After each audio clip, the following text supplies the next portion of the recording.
The big question is, why am I late? Well, easy answer for that, because I had a bit of an oopsie.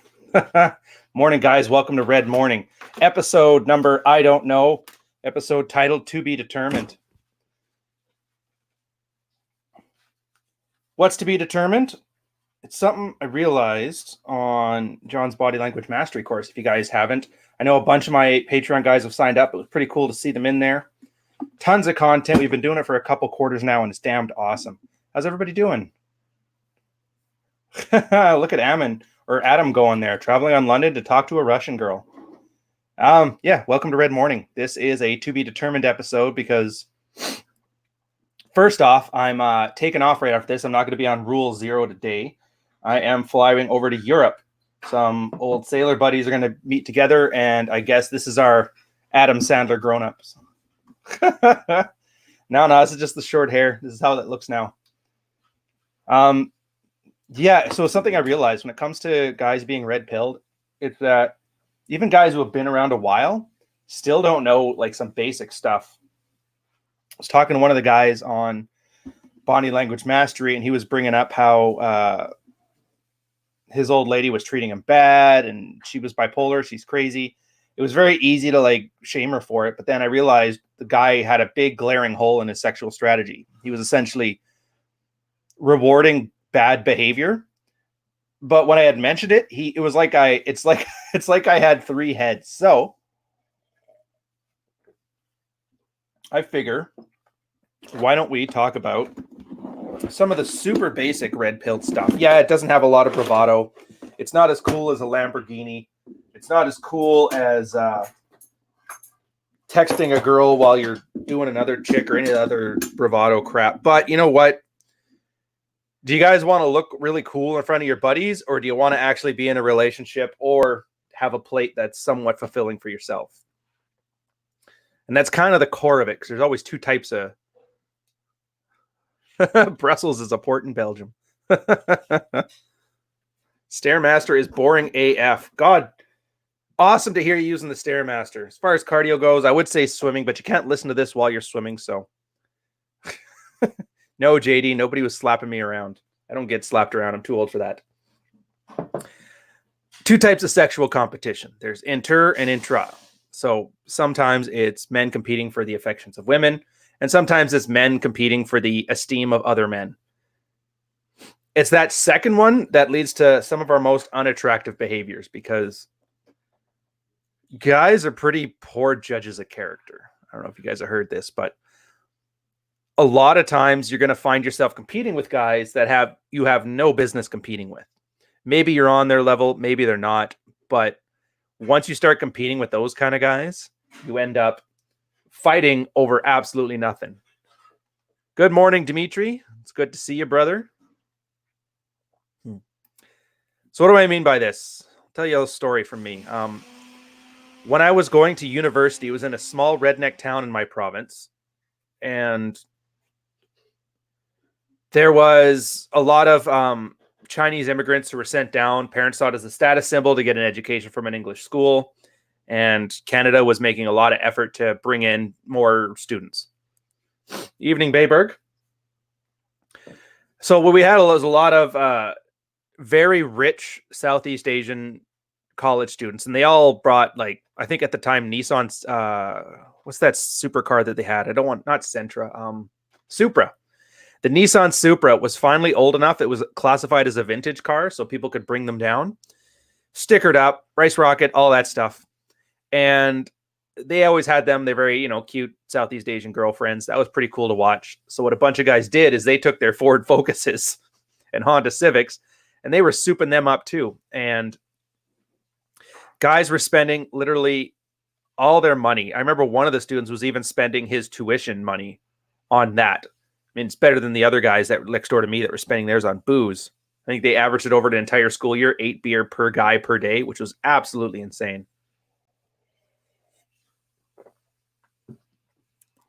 So every weekend, and I was friends with guys on like the volleyball team or some of the rednecks. I was the big redneck with the 1-ton truck, so I was the good old boy. So every weekend we would end up going to the bar. Well, every 3-4 days a week. I was 19 at the time, I think. heading to the bar, going to talk to chicks, having some fun. And my neighbor on the other side would always go into the parking lot that was across the street from the bar, and then they would show off their cars to each other. And then I thought about this now that I have like a red pill lens, and it's strange because like I wasn't competing with my guys. They tall Chad-like guys. One guy looked like The Rock. Absolutely insane. Actually made it a lot harder for me to get any girls too, which is, it's fine. I don't mind the competition. But they were always in that parking lot every day or every weekend, bragging about their cars. One thing I noticed is there was no girls there. Thank you, Filbert. Took me 5 years to finally get past the military haircut being a bad thing, and I decided to finally go through with it again. Yeah, intra-sexual competition. So these guys were competing with themselves with that same fervor that you would see guys chasing after skirts. There's something. Ask your grandfather what that one means. Girls don't wear skirts now.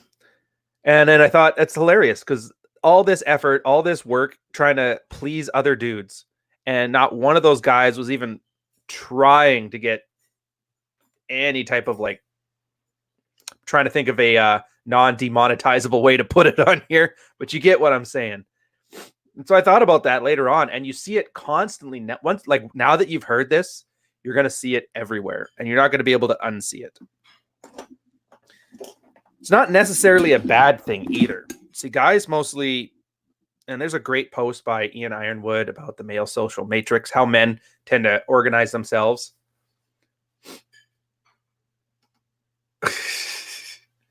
How men tend to organize themselves. We tend to be focused on an exterior task. So if you're in a hunting club, you go hunting.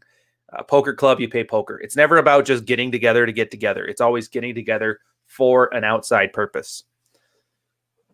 Now, these are great in that they allow you to do better things with yourself. I mean, you join a team and you guys all work out together. You all become more attractive. If you were in the old mystery days, you would join a layer and then run pickup with your group. Awesome stuff.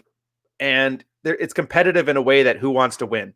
Problem comes when you kind of pick unattractive behaviors with that.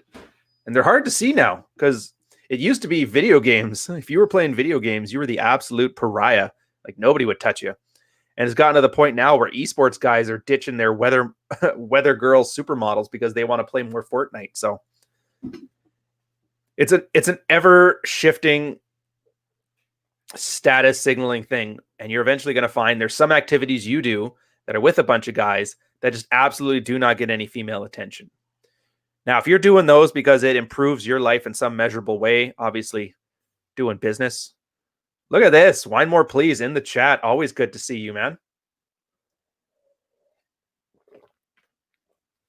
It's funny. Somebody last night suggested you come in to the Body Language Mastery and offer some guys some advice, and I kind of had to warn them. I'm like, he's not really here for altruistic purposes. You're here basically to fat shame guys for your own entertainment and maybe put in some effort if a guy's put in way more effort than you have. Honda NSX. Actually, I think there was one NSX, by the way, in the car club. It was, I just remember there was a shit ton of Ford Focuses or Focus I don't know. But there was one or two NSX, a bunch of Supras, and my brother was actually, he was on the basketball team in his university, but he was also part of the cool kids with the car club. So he had himself a Honda Prelude. Does anybody even remember that car? Yeah. Is it to attract the women or impress the boys? That's the question. But I guess, yeah, no, screw it. Here, I tell you what. What do you guys say? Let's have one more please on here. We can do some chat and some catching up here. Ba-ba-ba. His time's always at a premium, so anytime I can carve some out of it, I always take it. Come on, copy, paste.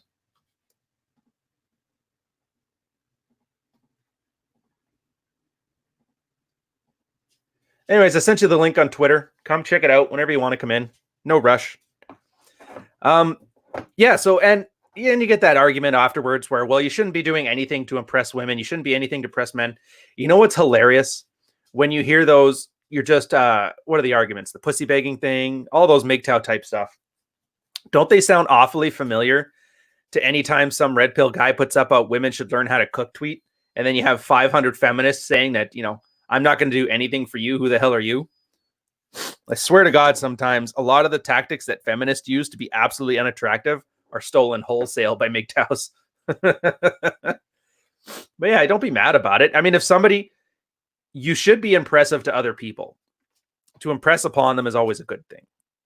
The point is, though, if nobody wants anything from you, nobody's generally going to give you a time of day. And as guys, we don't really have the benefit of like intrinsic value. Return to the Mac. I'm going to be in Europe. I'm actually leaving right after this. That's why it's a bit rushed right now and a little bit behind, and I can't do Red Morning. Where was I going with this one? Oh, yeah. There we go. Hope you don't mind. I'm going to take more FaceTime on this one. How's it going, brother? How you doing? I realize, too, I can't hear you because I'm not plugged in. There, now I should hear you a bit better. Can you hear me? I can hear you, Wimp. Perfect. Yeah, dude, I was remembering this because it actually started from a conversation we were having when you were talking about a lot of guys were saying, is pickup unattractive? Is the kind of things you want to hide? And you mentioned back in the day you were in a layer, and if anybody made fun of you for it, just like, screw them, I'm out of here. Yeah, no, I liked it. Yeah. I was never ashamed of it. It was cool. Well, that's just it. Yeah, and you weren't doing it to impress dudes. You weren't doing it to impress women. You were there to learn a skill. But I don't think a lot of guys are willing to do that kind of stuff if there's any chance of any kind of embarrassment, I guess, from it. But you can't, it's not even embarrassing. You're with a bunch of guys going to hit on girls. I can't think of another old as time activity that guys did. Even cavemen running cave game. You want something embarrassing? Sure. At work on Friday, we have a Slack channel that says, if you're out of office, usually what you do is you write work from home, WFH. I ended up writing WTF.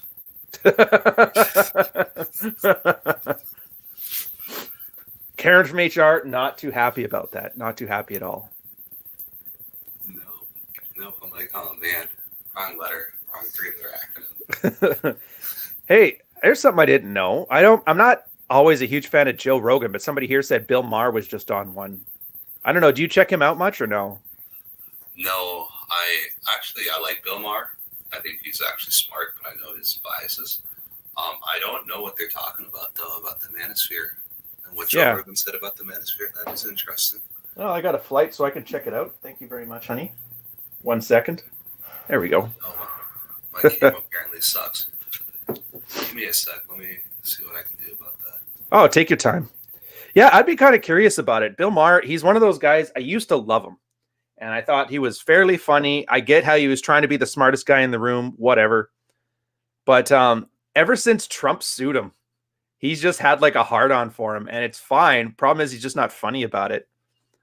I like him better when he's funny. But then I'm starting to wonder, like the whole Trump thing, whatever, it's not even my country, but watching people rag on Trump and having it such a disingenuous thing, I'm starting to wonder, like during the Bush years, back when I was all up in there, how much of that was BS as well. Yeah, whatever. Caveman game, Kronk game. Dude, and you know what? There's something to be said about keeping things simple. I can't remember who coined the phrase. Maybe, Wine will remember more, but there was somebody who said the best frame you're ever going to see is a 2-year-old because they have no frame of reference for anybody else existing. They're 100% solipsistic. Everything else is an extension of them. If it's out of their sight, it doesn't exist anymore. And it kind of lets you know that frame is something that has to be trained out of a guy. In fact, all these unattractive behaviors, for the most part, are trained into guys.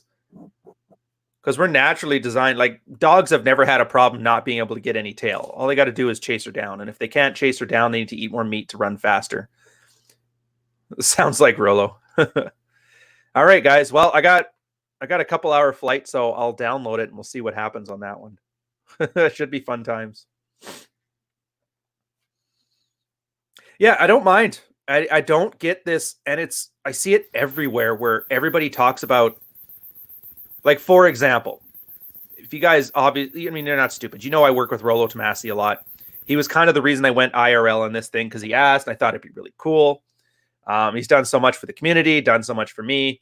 I'm like, it'd be a great value add for each other.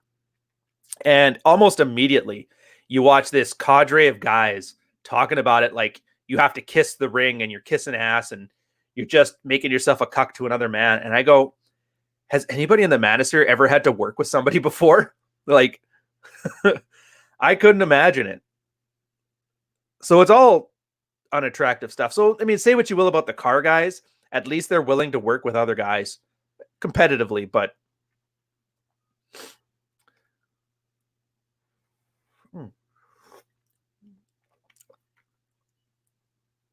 yeah, unattractive stuff, totally trained into guys. And the one thing I also disagree with is when you see people blaming feminism for it. I don't think you can blame a single source for it because I don't think people give a shit about guys anyway. I think all these unattractive things that are trained into guys, especially when they're young, has nothing to do with the guy. Like, you just don't matter. It's people with their own biases and their own hiccups and their own life problems, and they're just kind of projecting them onto guys.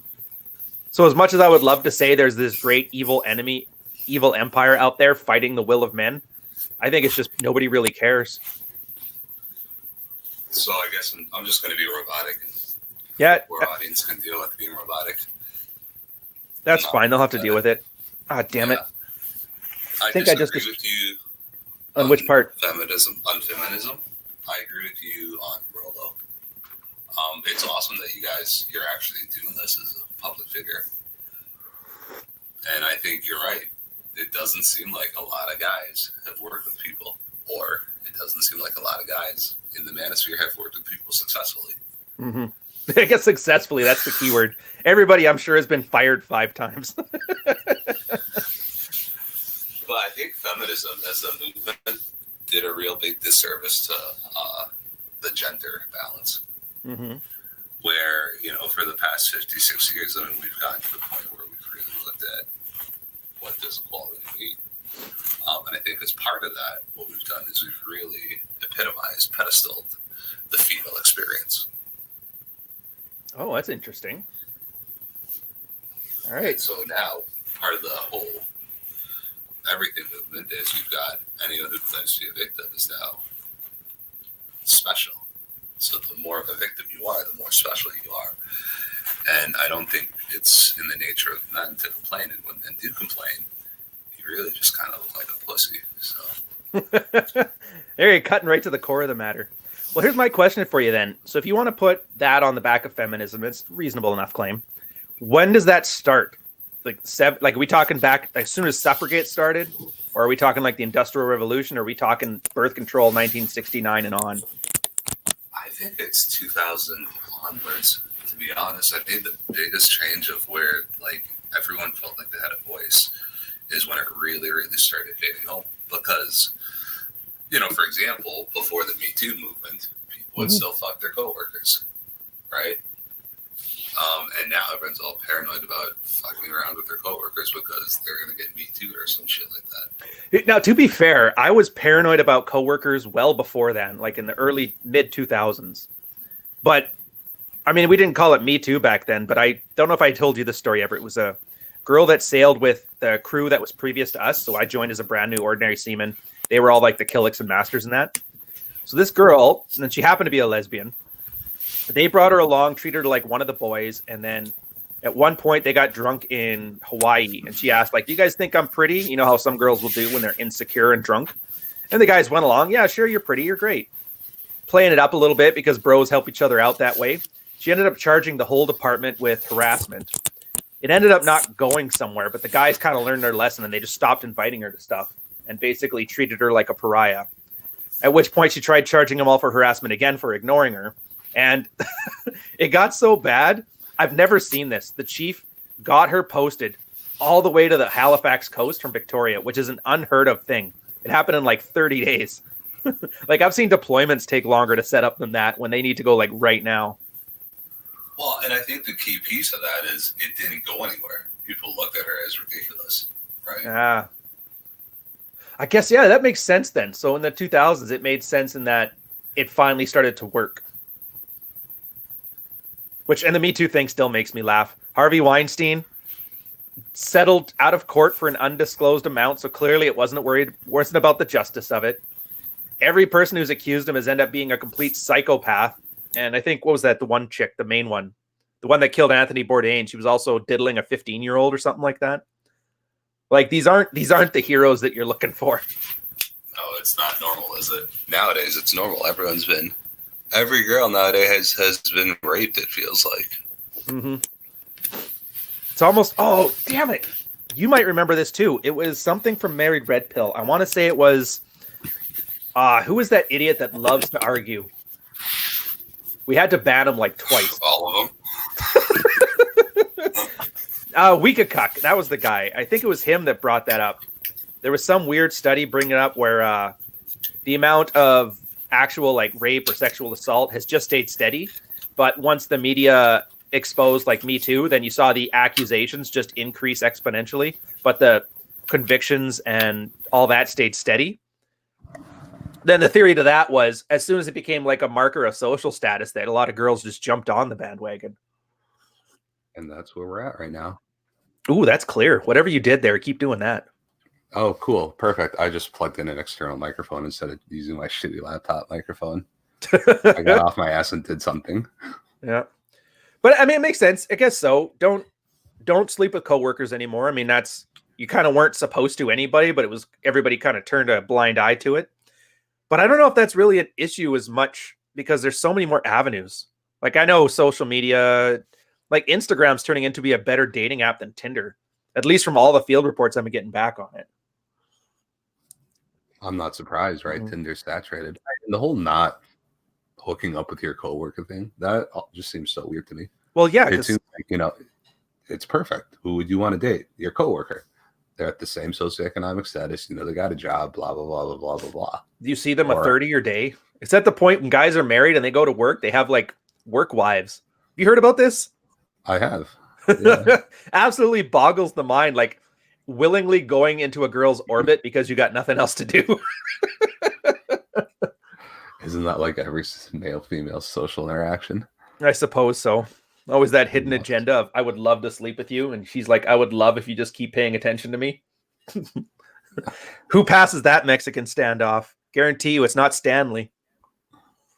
Depends on if you go on vacation together on a business trip or not. Oh, yeah, fair enough.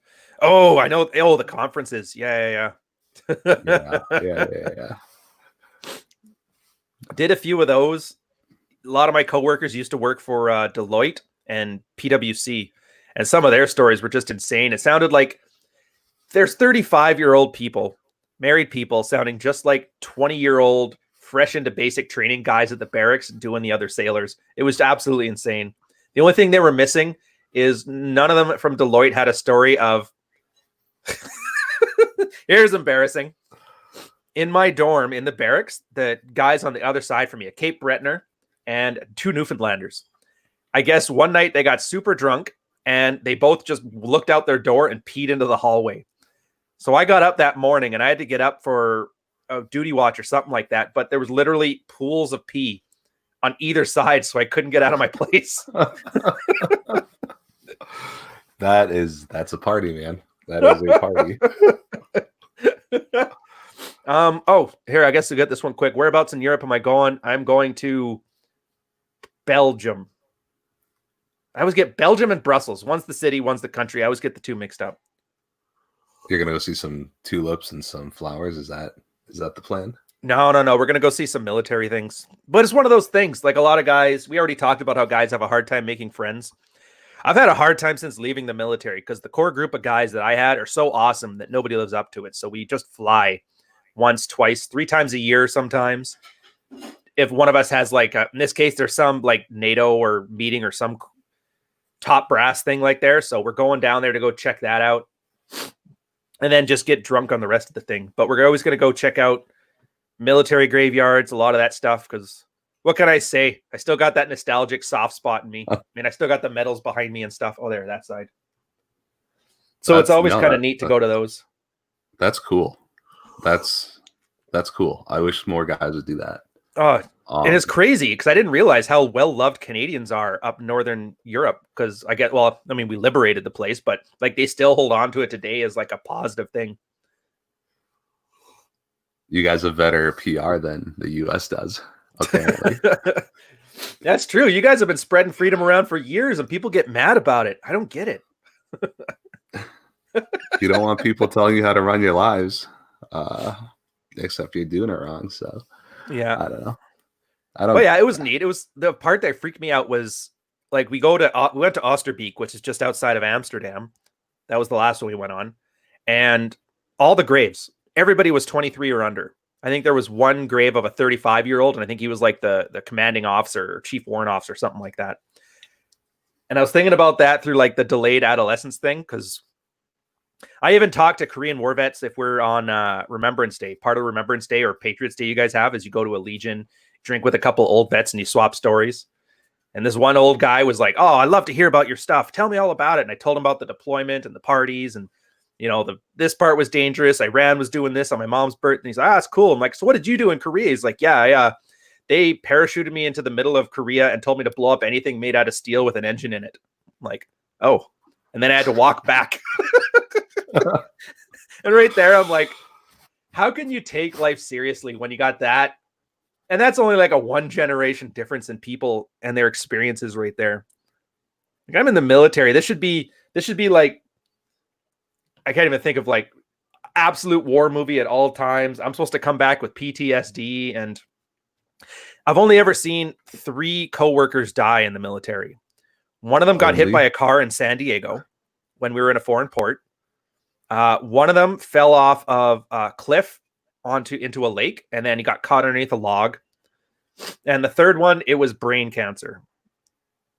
And so I realized you never saw people shot at you en masse. No. I was in the Navy. If somebody was shooting, then something has gone seriously wrong.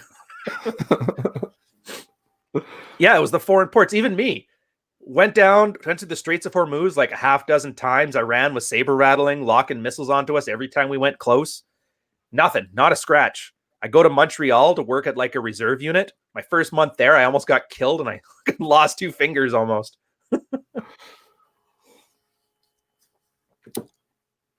Well, yeah, so that's how I'm like a 30-some-year-old guy with arthritis in his hand, which is annoying. That's the first old man pain that I've ever had, and I don't like it. How's the Canadian VA system? Oh, it's actually way better than I've heard about the American one. The whole thing is automated, so you just have to get on the website. It's like Obamacare was supposed to be when it first came out. The payments have been good. And since VA is at arm's reach from the military, and Trudeau is going to do what liberal parties always like, constrict the military, and then the conservative parties always expand it. It's just the way it works. So since he knew he was going to be constricting it this much, he was going to have a lot of angry military people that are really hard done by. So he funded the VA. So that way, at the very least, he had that talking point every time somebody threw up. Like, I don't know if you remember, there was a story 2 years ago where some ISIS lone wolf terrorist threw a grenade or killed like a soldier. It was hit him with a car. No, it was hit him with a car. It was outside of Montreal. And then there was that other one that they tortured because he was throwing grenades and killed a bunch of Canadians there. He got like a $10 million payout and apology from the government. Meanwhile, the guy who had the injury and was blinded. I remember that. That was so fucking stupid. Yeah. You guys paid a bunch of money to the ISIS guy. That was crazy to me. I know. And I even get what he was trying to do. Like, the law is the law, like those 2 separate issues, but you can't help but notice the PR for that was absolutely dismally horrible. Yeah. You guys love your ISIS up in Canada, so. Dude, it was annoying as hell. Like, whatever, you want to admit wrongdoing, that's fine. But that $10 million, I would have gladly given it to the families of those other people. It would have been a much stronger gesture. And what's he going to do? Sue? I don't know.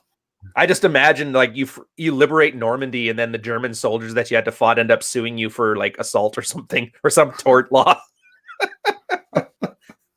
How can you take this stuff seriously at this point?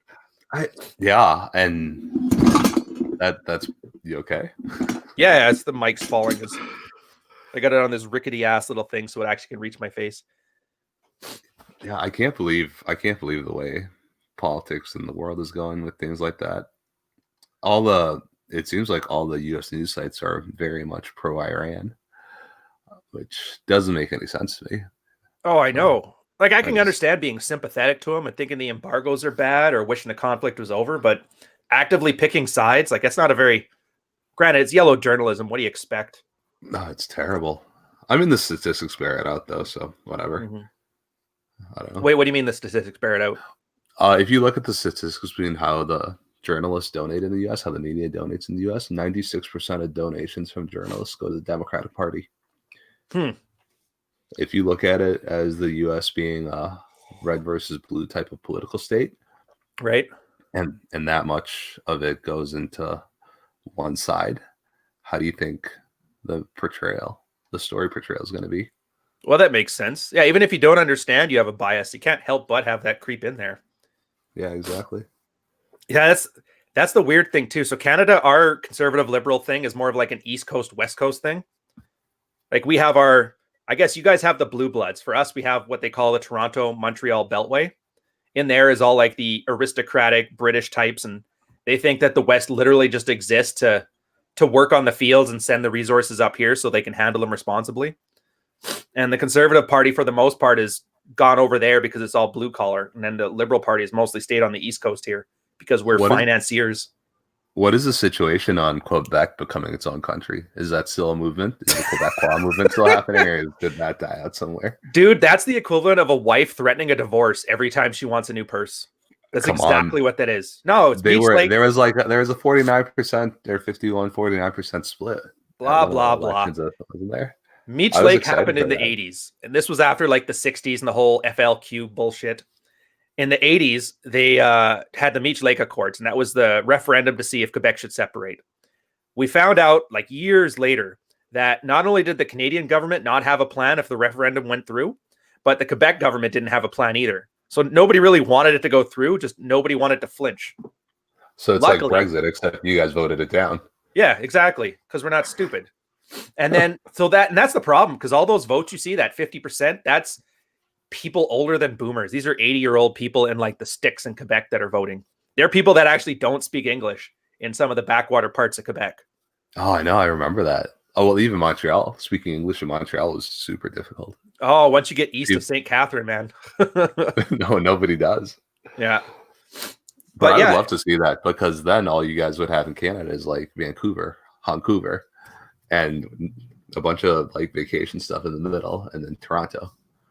Dude, and that's the thing. As soon as Alberta gets some level of autonomy, I think they're prone for a huge explosion. They should essentially be like the Amsterdam of Canada with a little bit of like Texas thrown in. But it's literally set up so that like the provinces, when provinces are making more money, they have federal transfers to the ones making less. So Alberta is essentially subsidizing Quebec's socialist government. And I'm not even joking. Like 40% of all federal transfers are into Quebec. So that's the other reason they're never going to leave. They couldn't leave. That girl, that thought on Instagram, whose daddy is paying for everything, she's not going to move out of her parents' place. She can't afford it. Quebec's not going to leave. They can't leave. So the whole thing is saber rattling, because once they threaten it, then they get some more payments and that thrown at them. And it's like sexual strategy. I swear. Like I could picture if there was a government that wasn't so much of a pussy and they actually just stood up and said no, that this would probably all go away within 10 years. Say no, have a little bit of a plan. People are all upset about Donald Trump doing. Yeah, I mean, actually like making a decision. I'm a pro-Trump guy. Yeah, exactly. And then leveraging, enforcing the leverage that you have on the world stage. Imagine if Toronto said, "All right, you guys want to go? Bye, see ya." Yeah, and then see what happens right then. Yeah, dude, the Trump, like I'm arm's length. I don't really have a dog in this fight, but I'm absolutely amazed how people are solely clueless about what he's doing. Well, he just threatened Iran, and he threatened North Korea, and he's threatening this, and he's threatening that. And I go, yeah. And then you notice the other party backs down because you don't want to go to war with the states. Like, you guys have a cudgel, start swinging it.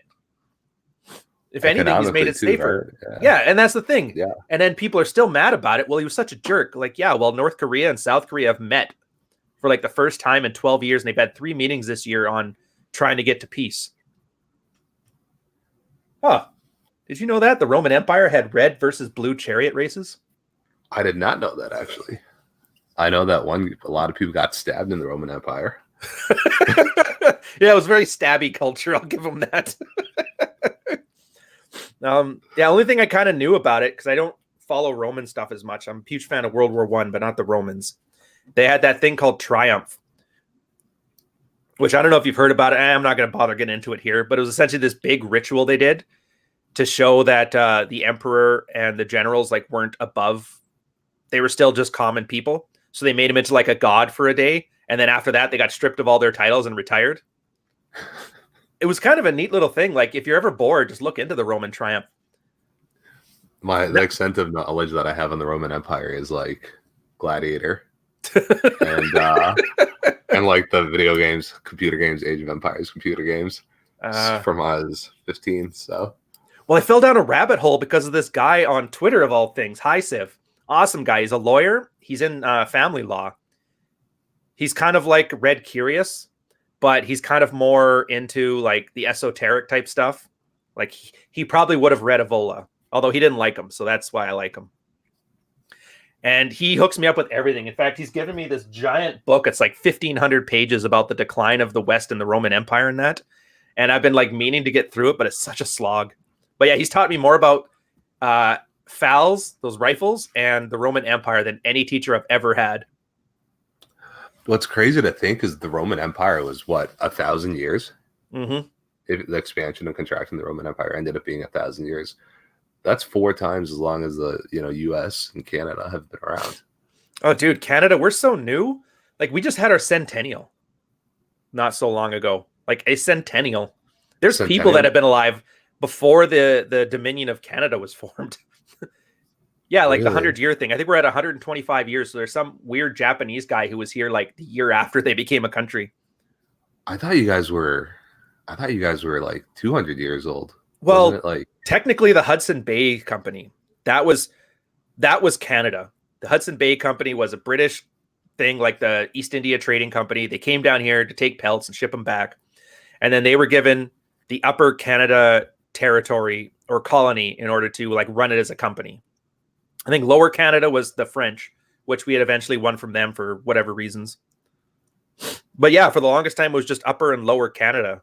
And that's kind of why World War I and World War II were kind of big moments. Like in Canada, if you follow military at all, we're absolutely in love with World War II. Although I guess everybody is now because Nazis are the coolest insult ever.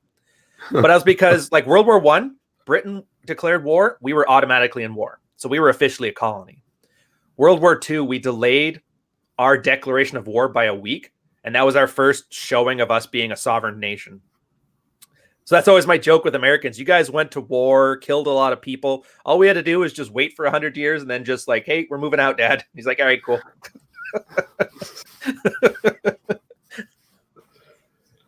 I don't know. I can't imagine that you guys have moved out when you're still part of the Commonwealth. Well, you guys were part of the Commonwealth for the amount people are talking about the damn royal family right now, though.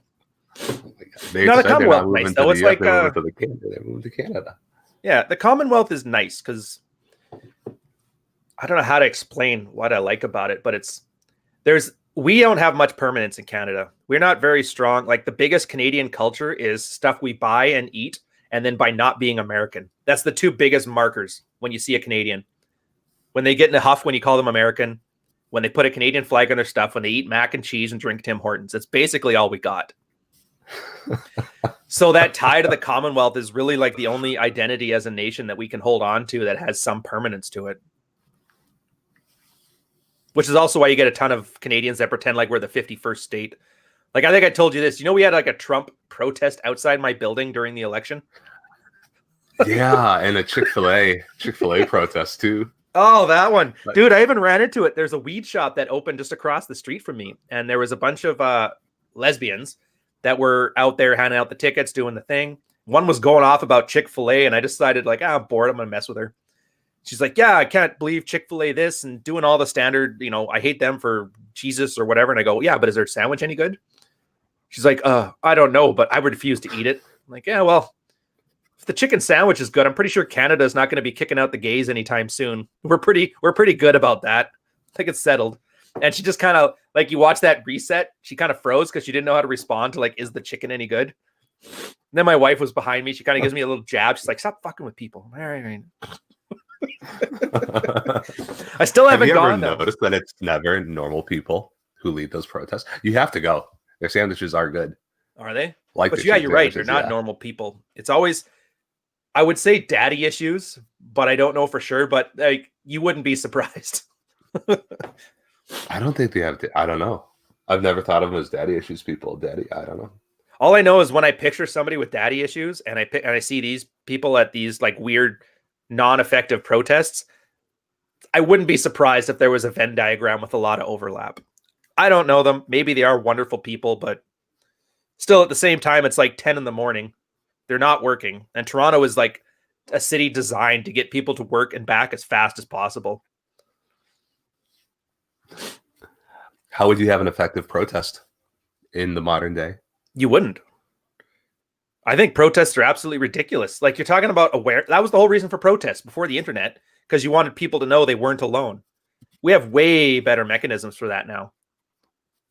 It's terrible. Every single weirdo has something to not be alone about. Like your pillow. What is it? Your fembot, sexbot. Oh, big cows. Dude, remember when unattractive people didn't get the chance to congregate so much so they could wallow in that unattractiveness together? And they were kind of forced to go be social. I feel like the internet's really done a disservice to guys who claim to be incel. Because now instead of actually having to go out and talk to people, they get to find 500 other incels and complain together. Oh, it's terrible.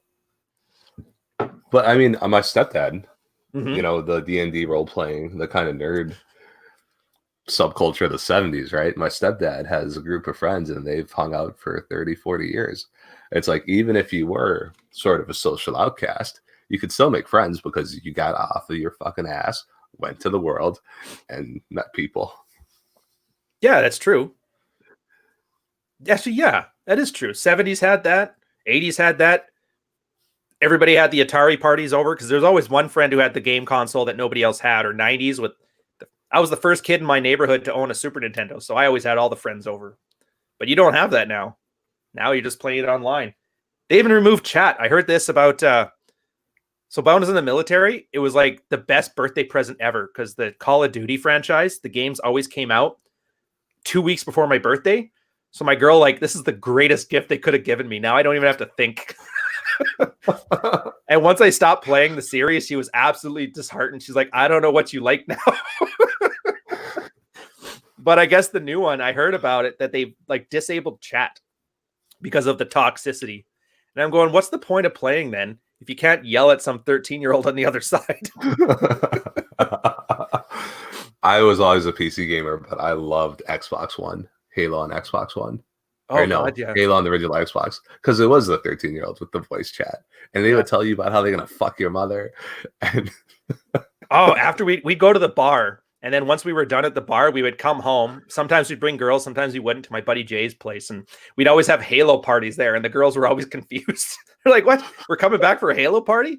They're just like, we all had mini bars because when you go sailing, you have duty free, but at the same time, you hit up the naval exchange and you buy like a 40 of anything for $10. So we'd come back with like 30 bottles, and then we'd hide them in like the toilet paper boxes. So when customs came on board, it just looked like, oh wow, these guys still have so many cleaning supplies here. So we all had like fully stocked mini bars. So the girls wouldn't mind because they just get to drink for free. Meanwhile, we get to play Halo in peace and then go fool around afterwards. It was awesome. But yeah, those days are over. It's all online gaming now, and you can't even talk to anybody if you want to. And if you did, you'll probably get banned. It's like we're really going out of our way.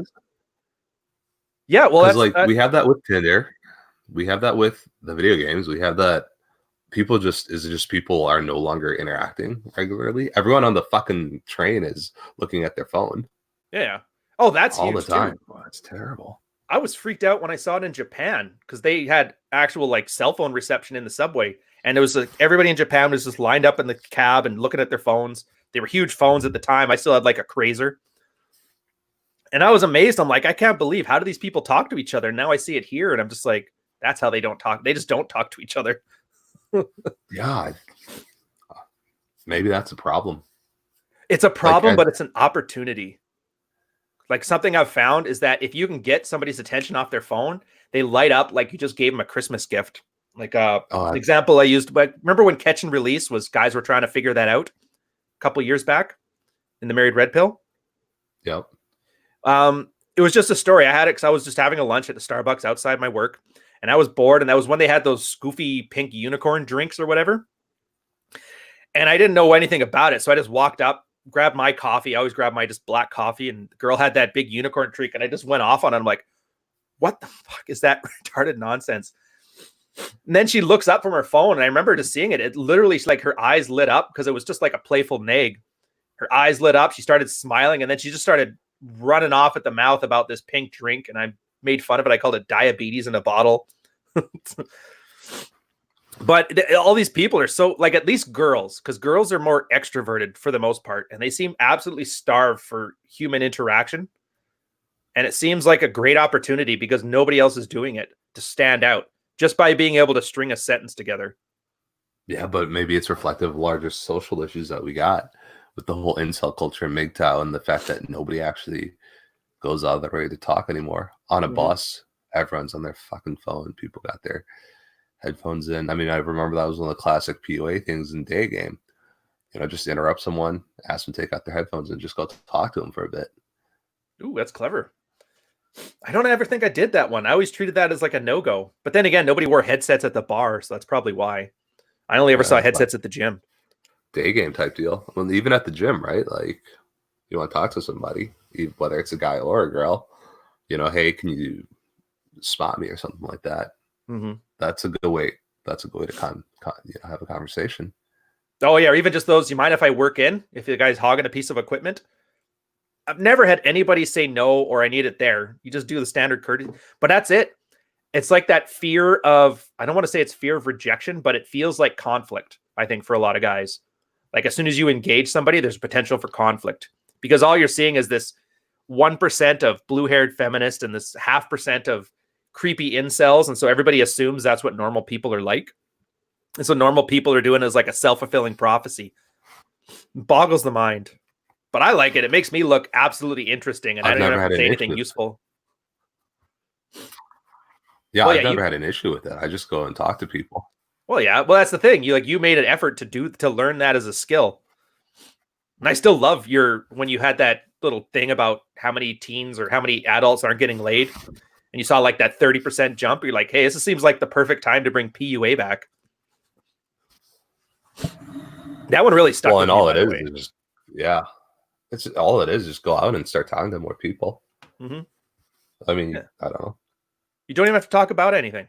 Just talk about whatever. What's around you? What's surrounding you? Or sometimes, actually, one of the guys in the chat asked, I think it was Julius Caesarus.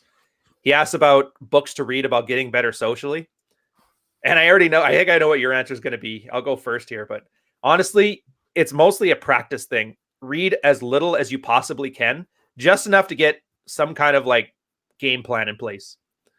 Read Roosh's Day Bang if he hasn't pulled it yet, where he just talks about old man openers. And so you have enough of a structure to actually go out and do it. But at that point, you just really have to go and do and fail until you stop failing. What do you think? Yeah, I agree. I've never read any. I'm bad at reading books, man. I try to read books and I just don't finish them. Dude, aren't you like a doctor? I am. Like, I read articles. I read articles all day on the internet. Give me something in front of a screen and, concise. I can read it. I just feel like a lot of books are a lot of fluff. And I can't really get over that. But yeah, I think the solution is to just go and do it. And if you really need to, go look up a structured game. Look up the M3 model. Go look up some of the classic routines and just try to execute on them. Because if you fail at the routine, then at least it's not your fault. It's someone else's routine sucks dick. Dude, that was the part that I took from it. Totally. It's not like the stories in there were all canned responses. Usually, if you've had any amount of experience in your life, you can kind of fill your own stories in the space of it. Other than a cube, I left that as is. But yeah, it almost doesn't matter what the structure is. But once you have a structure, you can kind of take a step back and look at this every rejection, not as like an attack against you as a person. It just looks like fixing an engine and it didn't start. All right, well, I'll take another look at it. Maybe it needs more oxygen. Maybe it needs more fuel. but it has that distance, so that way you don't ego invest in every human interaction. Yeah, and sometimes they go poorly. You know, part of building abundance is recognizing that for every 2, 3, 4, 5 people that don't want to talk to you, there's 20, 30, 40 more that do. Yeah. Oh, and I guess we got a follow up. He approaches already the awkward. Yeah, dude, awkward silences aren't awkward. Like, they're awkward to you, but they're not awkward to other people. I will say this, though, depending on how you talk to somebody, and it's the biggest problem I see people make, where they ask yes or no questions or one word answer type questions. Like, don't ask questions. Make statements and allow people to correct you. I find that works far better. If you ask somebody how they're doing, they'll say fine. If you say, what's wrong? You look like you're sick. They'll give you a 10-minute monologue about how they're feeling absolutely great. And what are you thinking? What's wrong?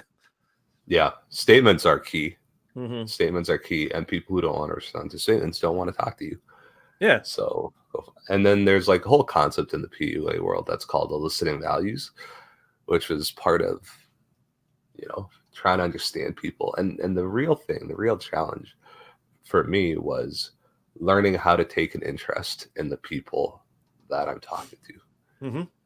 You know, who are you? What is unique about you? What is your story? And then you get the easy retort to this one is guys like, well, everybody is an idiot except for me, or I can't handle stupid people. I'm sure you've heard that. And I know it's an ego investment. I mean, that's it for me. That's my core presumption. But like, if I have to go and meet and, you know, understand people, then yeah, I have to understand what the nuances of their being is. But that's the thing for me, even if it's somebody that I think is completely stupid, hard to have a conversation with, at that point, just subtly messing with them to entertain myself becomes the value for me. Like, if there's somebody who clearly doesn't understand and I'm like subtly jabbing at them, and then there's obviously people around and they kind of all are in on the joke and it's playful, but I can handle the most boring conversation as long as there's something I can pull out of it that's entertaining. So I got to thank ADHD because it's really helped me when it came to holding a conversation. It was a big concept, man. I mean, like, the whole concept of self-amusement is very, very attractive because if you're if you're self-amused, you're outcome independent. You don't really care what the responses are. You're having fun just talking to someone. Yeah. And if they want to be a bitch, then they can be a bitch. And you'd be like, okay, well, it's hard though, because I usually find it. Yeah, you're right. You're just laughing. Here, another story. This one is awesome. I love this one too. I use it on Patreon all the time, where my girl fell into the toilet because the toilet seat was up when she had to go to the bathroom. Yeah, and she came out and she was just yelling and screaming at me. She's like, "You this and fuck." And I just started laughing because all I could picture was the visual of this. And then she's like, "No, it's not funny." And the more angrier she got, the funnier I found it, to the point I'm like rolling on the floor. And I remember at one point watching her go from completely angry to laughing and like I'm crying laughing to the point where she's laughing along with. Well, I mean, that's frame control, right? Right there is a great demonstration of frame control. I just laugh thinking about it.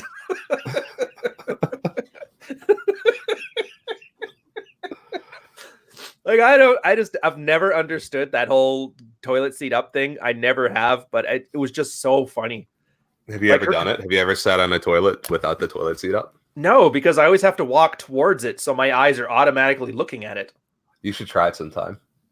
Really? I don't know. It'd be cold. Oh, it's terrible. It'd be really fucking cold. Yeah. Well, I'm sure I'd be choked too, but if I forgot that, the closest I can think of is those times where I forget the shower head is on and I lean into the tub to turn it on, and then I get that shower to the head. Terrible.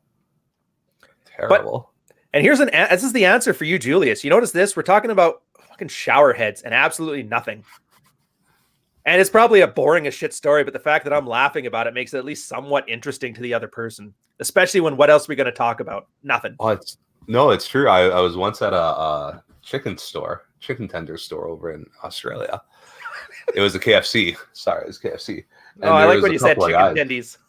Yeah, it was chicken tendies. But these two guys were there at the store, and they were all about the chicken tendies, man. They wanted the chicken tendies. They wanted every single last one of them. And I'm here on the side thinking about what the hell I'm going to order. And I'm like, oh, fuck. What are these chicken tendies that they're so engaged in? I want some. Yeah, now you want one? Yeah, I wanted when I bought. I'm like, what the fuck? This is terrible. Are there any? Oh, they are bad because I haven't eaten No, KFC in years. I love KFC. They're good. I used to, and then I found out about Popeyes, and I'm hooked on Popeyes. Popeyes is far away from me. KFC is a 2-minute drive. Oh, fair enough.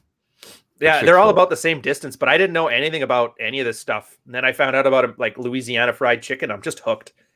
That's why I want to try Chick-fil-A because I want to see what the big deal is. I've tried the Popeyes chicken sandwich answer, and it was kind of middling experience, but the Chick-fil-A sandwiches are so good. Their chicken sandwiches are so good. Midlife, modern life dating. John, I think it is, right? Yeah, John. Yeah. Heated toilet, seats and bidets in Japan is a pinnacle of luxury. Absolutely. I haven't tried one. I spent my New Year's Eve over in Cambodia and Thailand. Mm-hmm. And one of the things that I learned, an appreciation that I learned, is the whole spraying your butt off and then polishing, as opposed to trying to wipe all the shit off of your butthole. Because it makes life way easier. The notion of washing with water and cleaning up. Yeah. Just don't eat with your left hand. You wash your hands afterwards. But that with the bidet, I mean, the heated bidet and the heated seats. Oh my God. I never liked the spray. I was a little put off by the spray. But after having lived it for 2 weeks, I'm a fan. I've been sold. Oh, fair enough. Closest I came, Japan for some reason, never had any in Tokyo chances for that. But in the Middle East, I was in Oman in some like coffee shop in the middle of the desert. And I remember all I saw was 2 metal footholds, a hole in the ground, and then a water jug. And that's about as close to the bidet experience as I got. I'm like, I'll just hold it. I couldn't quite do that one.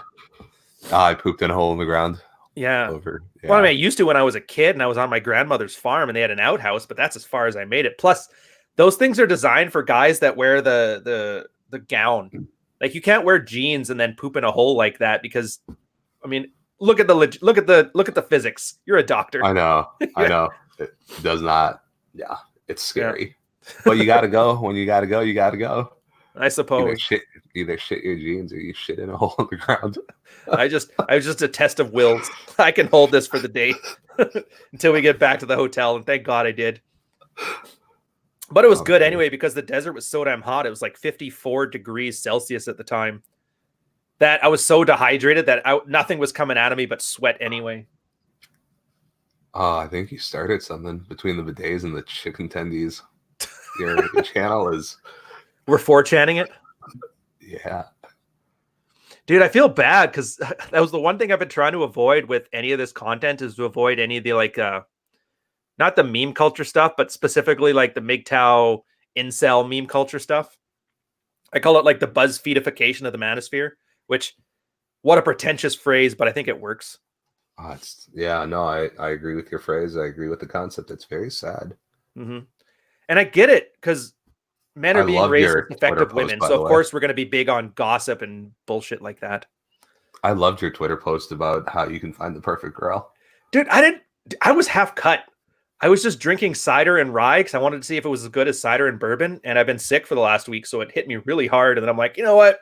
It's time to post one of those 7 ways to make a good woman threads. But I'm like, that's boring. I don't have a feminist yelling at me this time. So I'm like, I'll go the trad route. And I'm like, everything they say is low quality woman. Let's throw that on the list. And all we're left with is that chick in the cellar that's not left in 14 years. Well, then there was a guy responding with like the hashtags of the various countries too. And it's just like, if you don't think Polish women get fucked and party, you don't know Polish women. Oh, yeah. And that they're wearing that goofy little thing. One man way, I'll get to the super chat in just a sec. They were all in like the traditional garb. I'm like, dude, that's like the sun hat and summer dress of Eastern Europe. Like girls don't wear like that. And that's where I made the butter churning jokes. No, she doesn't churn butter. What's the point? And I guess there was a Slavic girl in there too, talking about, hey, I have that dress at home. I usually wear it for like whatever Polish festival they do. And I'm like, well, you don't churn butter, so I don't care. Be gone. Thought. Yeah. But I was impressed then. There was like 2 or 3 girls in there talking about how good of a cook they are. And I'm like, what a change it takes when you phrase things differently. It goes from telling a woman she should cook and having her tell you to pound sand to her actually talking about how she can take a chicken and turn him into chicken soup. Classic. I mean, it was classic, right? How do you qualify? Like, how do you get girls to qualify? It's like, the stand line, I like girls who are adventurous. Yeah, a little negging makes a huge difference. I guess we'll do this one here. One man way. So you tell like short stories in a way that amuses yourself. Framed as a statement, I seem to not have luck telling a long form story with folks. Yeah, don't make it long. You need to have people engage it too. If I'm just telling somebody a script and reading a monologue, they're going to get bored. And you're going to start noticing those save me eyes that they do. So it's very short, pithy statements, something that gets the other person responding. And then like an improv class, you kind of feed off what they say. They feed off what you say. And you're kind of leading the conversation because people suck at conversation. I'll add to that too, right? It's a frame type of deal. So be self-amused. Mm-hmm. If your frame is that you are self-amused and everything else is just there to entertain you, then no matter what you're doing, wherever you're at, whoever you're talking to, it's like, this is fun. Yeah. I like talking to you. You're fun. You're amusing me. Oh yeah. And people take that social cue as like, oh, this is supposed to be entertaining, so I'll be entertained. What was one of those tricks? One of those tricks that the PUA world taught is like, you know, if you're sexually attracted to a woman, when you look at her, imagine she's orgasming on your dick. It changes the entire body language of how you're looking at her. Wow, that takes it well past that she gets $100 for talking to you. Right. That one I didn't know. That's actually pretty impressive. Think about it. I mean, look at a girl and think about her orgasming or like her. Yeah. And think about how that just changes your entire body That's language. Interesting. Dude, I might have to try that next time I start a conversation. See how that goes. Not with you, obviously, but I'm sure you're just amazing in bed. But yeah, one man way. Don't worry about long form stories. That's the problem with the canned routines is when guys weren't creative enough to come up with stuff and they just use them. It always sounded so stilted. And that's how you got those examples in, I think it was North Hollywood, where they were running all these PUA conferences where a guy would come in with the exact same story and the girl would say, are you here with that group with the mystery, the guy with the top hat? Because I've heard this one before. And you should be able to tell a story, the exact same story somebody else tells, without somebody thinking it's the same story. And the thing with long form is you really do have to be high energy. Mm-hmm. You have to be super amped up and super excited and sell, right? Oh yeah, and the Dave Cook model. Yeah. And if you look at the last sentence, I seem to not have luck telling a long form story. It's like, okay, well, what does that mean? You're outcome dependent. You're looking for other people to give you feedback on what it is that you're saying. You're not good call. So that's another one too that's really good. Like I know the guy, we've talked a few times. He's in a smaller town, so it's not as good as if you're in a city with a couple 100,000 people. I get that. But at the same time, just make sure you're having fun and like wines. I gotta think WIMP is like the acronym. I might have to start using that because it's a catchier way than love it. I'm the WIMP. WIMP of the Manosphere.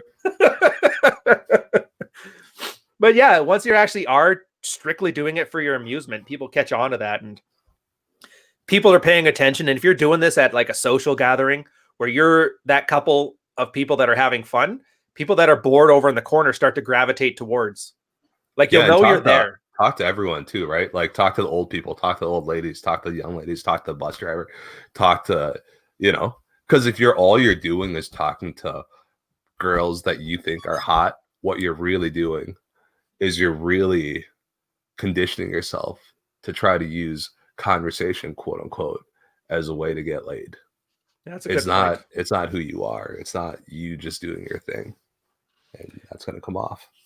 And even if you want to do it just from a strictly like functional standpoint like that, old people are awesome pivots, especially old ladies. They will drag a girl in front of you and say, you need to talk to this guy if they're really into you that way. And don't worry about it. Everybody has a granddaughter. Everybody has a niece. Everybody has that friend who just broke up with their boyfriend. Social circle game, I think out of all the different types of game has had the highest success rate of anything, but it's the hardest one to set up. Yeah, you got to have friends. You got to have friends that have friends too. Your D&D group that smells like BO is not going to work. And that was me thinking back, like the very story I told at the beginning about the guys in the, screw it. I'm just going to talk louder. That's the guys that have their little rice rockets that they have in the parking lot at the bar on Fridays. You can have friends with all 20 of them, but not a single one of them knows a single other friend other than that same group. It's like very inbred. Oh, it's terrible. It's very much a Minnesota thing. I heard that New York City dating is much more fluid, and I think there's cultural aspects to that too. I'd say I have noticed people from New York tend to be very like blunt and fearless when it comes to speaking their mind. It's like a Montreal thing. It's very weird. Like I'm used to. Oh, fair enough. Good stuff. I'm used to like Toronto or Victoria, or people are kind of reserved and there's more of like a British small talk, getting to know you before you get into it. But a Montrealer or a New York person will walk up and tell you exactly what they think with no fear, like completely open and warm. I mean, those are great openers, right? Like, hey, wow, I love that jacket. Girls do this all the time, right? Mm-hmm. Girls like, oh, you look so good, or something like that. Well, wasn't that the whole point of peacocking? Is because if a girl wanted to actually approach you or wanted to talk to you, it gave her like a big target. Here's something to talk about. Yeah, exactly. That's exactly right. And then you assume attraction, and off you go. Yeah, it wasn't because girls just love guys in feather boas. I love a guy with one black nail. Well, it's like what Red SF, right? He goes around wearing unicorn t-shirts. The unicorn hoodie. I bought a unicorn Christmas t-shirt that I wore over in Bangkok, and yeah, when you're a little bit different, when you're a little bit of a novelty, people do like that. I had a bunch of people saying like, "Wow, that's a cool t-shirt. Love it." That is hilarious. I should do that. I got a pink Levi one, but girl bought that for me. I think she did that to make me unattractive, but I kind of like it. But I mean, you dress in Toronto, it's so easy. As long as you don't dress in like dark blue, gray, or black, you pretty much stand out. It's a very boring dressed city. Although I don't know much about Maryland. Are you part of that? That's one of those beltway places, right? That's over right by DC, I think. Oh, okay. Yeah, it's well populated, I think. Oh, and you're around DC, so that's like where PUA and Red Pill kind of did their thing. Like, what were the big hubs? There was LA for the mystery years. There was DC for like the Roosh years. And then Toronto was big for a bit, but then it just died in like 2008. I think those are the three, right? Am I missing any? Yeah, Toronto was a big one because all the feminists are in Toronto as well. So there was a cultural clash. Nice. Yeah. God damn it, Roosh. I think it goes back to the one what we were talking about earlier, the fact that nobody talks to each other anymore. If all you do in life is just go and talk to people because that's who you are and you like talking to people, or yeah. And if it's not who you are what you do. So once you start doing it, it becomes who you are. That's my anti-authenticity argument right there. I absolutely hate that, by the way. And I know you see it I see it everywhere anyway. I don't know who you follow in the manosphere. Probably nobody. I don't blame you. I have 12 people. I'm aspiring to be as distant as you are.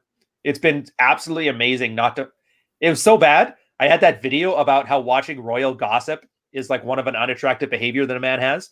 I actually didn't have any examples because I've unfollowed everybody who was micking on about it. So I actually had to go do research and like ask people to send me links. I'm like, it sucks because if I don't find an example, then this point clearly makes no sense. Catastrophic successes, whatever. Oh, but that's good. No, if you're in the DC one, I remember because it was who are the guys that I knew in there? There was Jack Murphy, Roosh, Royce. I know I'm missing somebody else who was from DC doing like the pickup stuff. But the one thing they complained about was how ornery the girls there and how hard they make it to try and pick them up. And I think that would be an awesome little challenge. Like if you could survive in DC, you could survive everywhere. I mean, I flipped that, right? Because I'm lazy. I don't like to put in unnecessary work. So what I ended up just doing is put more time into finding the people who like talking to me, who like being engaged. And that's why you moved. That's why you moved to the Midwest. No, that's because I grew up in the Midwest. Oh, fair enough. I'm a boring old man right now, man. I'm a homeowner. I have a wife. I have kids. I have a yard, and I have guinea pigs. I'm a boring old man. Oh, fair enough, dude. I have never had a boring life. I'm finally doing it here for like the last 3 years. This stuff is amazing. Milk toast terrible. is so underrated. It kills me, man. It kills me. Dude, be nomadic for a few years. It starts to wear on you. Like I've moved probably 12 times in the last 15 years. I make too much money. There's lifestyle choices I can't trade off on. I'd love to be a nomadic. That's all right. I'll get divorced. At some point, I'll get divorced, and then I'll go be. Yeah. Oh, that'll be awesome. Be a backpacker. Yeah, once your girl turns 5 to 7 years old, that's usually when it happens. Because that's when a man is no longer necessary, but just nice to have. School's got him for 8 hours. I don't need you anymore. But I can fuck the pool boy. I'm joking, though, but that seems to be it. And I'm pretty convinced that that's that whole saving the best thing, where the girl just wanted a baby, and that's the best man she could lock down at the time, but she never really wanted him. She was never the guy that made her tingle, and now, like, as soon as it becomes viable for her to survive without him, why wouldn't she leave? Think about it this way, though, right? You as a guy have to be responsible. You have to be attractive enough over the 5 or 7 year or 10-year period at this point to be that level engagement. And I think you're a bit, I mean, the statistics don't bear that out. 50% of marriages do last. And I think if you look at first-time marriages, it's like 70%. It's the people who get divorced that get divorced multiple times too. Oh yeah, I know that skews it. Yeah. But I never like that as a stand, like, because that just says longevity is the only successful metric in a marriage. And that's clearly not the case.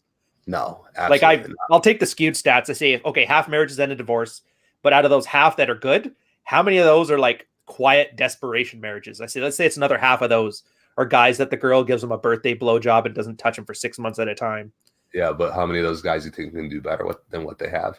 Yeah, and that's just it. How many of those guys are there because they picked the kind of woman who treats them like that because they didn't have any options, or because they have no other options? That's all they could pick. Like, there's so many variables to it. Yeah, but I mean, imagine being the woman where like your guy is so unattractive. Every unhappy wife is a rape victim. That's exactly right, right? Dude, I miss Archwinger. I wish he'd come back. Oh, you still there? Yeah. No, I have nothing to say to that. Oh, okay, fair enough. I don't remember. Oh, you don't remember much of Arch? I liked him because you could tell he was in one of those quiet desperation marriages. Yeah. And he decided to do the opposite of Ultimate Cat. I'm not just going to demote my wife to a plate and then go screw every girl in the neighborhood until the kids turn 18 and be quiet about it. He was deciding to like make the best of a shitty situation. And so it was some of the more insightful writing I found, because he kind of accepted that he's going to be in this subpar relationship and then make efforts to make it as good as it could. I once challenged him. Like, I think he was pretty ego invested in the whole red pill thing. I once challenged him, like, you know what? Change your username. Start writing again. See if anyone still buys your shit. Or whether I remember that. And he's like, no, I don't want to rebuild the credibility. And I'm like, okay. Then what value does your writing have if it's all attached to your name? Because I didn't think his writing or his insights were actually that interesting for the most part. There were some things that were good, but that's like saying, you know, Blue Pill Professor is good because he had that one book. What have you done for me lately? Oh man, his latest video, I'm so mad at him. No, but we see it though, right? Like we have one-hit wonders, like Alpha Beta Game, Oak Moves, that whatever greasy pole guy from 4 years ago. You have one good article and then you write 10 more as sequels because you're off that validation hit. Yeah, he hates me too. I'm pretty sure he's one of the main reasons that I'm never allowed back in Purple Pill debate. Whatever, I'll live. But like, so with Archwinger, I think there was a couple of really interesting articles, but for the most part, I think he was just living off his name. But that's everybody for the most part. Like, I have to think of any red pilled person or anybody who's been part of like the forums or blogs for any length of time. There's really only one or two things that I kind of know him for. And that's the part I like about it, because nobody really has all the answers. So you bring 500 one-trick ponies together and you got a 500-trick pony. Right. But you are right, being too invested into it is a little bit weird. Yeah. Like if you restarted, I don't know. I just don't think. Well, you actually did restart and you came right back. Yeah. So you showed it's not hard. No, it's not. Because if your ideas are good, then you're good. But if what you're doing is you're craving the attention and the validation and the flair, because I mean, you saw this. I give people shit for being like, "Oh, look, I'm red pill endorsed." I'm like, "Okay, cool." Oh, I thought you were gonna bring up that 88 Will guy. Oh no, it was. I was thinking exactly of him. Yeah, right? That temper tantrum he had. It's like, I'm flared in the red pill. You guys need to flare me in the married red pill. And I can't remember the one you gave him, but it was just hilarious. But because he was so ego invested, he saw it as a compliment and not as you making fun of him. Yeah. It was something like kind of a big deal on the red pill or something. I don't remember. That's exactly right. And it's the same thing with the username, user identities and things like that. You have an attachment to that. And unless I know you in real life, you're just a retard on the internet. Like I would be retarded wimp of the manosphere.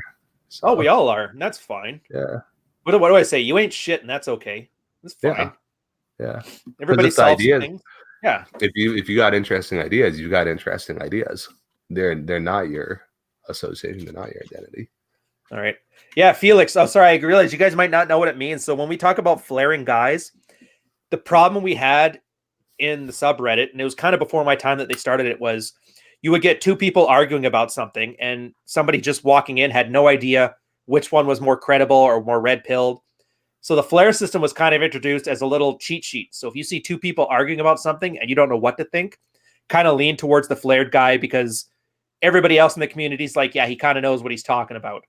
It doesn't mean he's automatically going to be given a pass on any nonsense he says, but that was it. It was more of a filter for you guys, because you can't see people in real life and buy into their body language and see if they have experience. All you had is words. And if you're new, you don't know how to judge. Yeah, you have no idea how to judge. And we always see that because everybody complains about upvotes or downvotes. Meanwhile, it's always the stupidest pablum that gets upvoted. Like, of course it's going to be. You got a bunch of blind leading the blind. If you say something insightful that attacks a guy's like deep narrative or his mental models, he's going to have a bad reaction to it. That's kind of the point. There was a post about a 20-year-old who's like, I'm dropping out of school to go be an entrepreneur. And I know school's not for everyone. And so I'm quitting school because I don't want debt. And I'm going to go be successful doing real estate and financial investing. Oh, the most poorly thought out post ever. I remember that one. And I'm like, how the fuck are you going to succeed? And, if you're doing upvote, download, people, well, you shouldn't attack him for his life choices. I'm like, this 20-year-old kid is about to go set himself up to fail for the next 10, 15 years. And here's a bunch of people encouraging it. Yeah, it's absolutely ridiculous.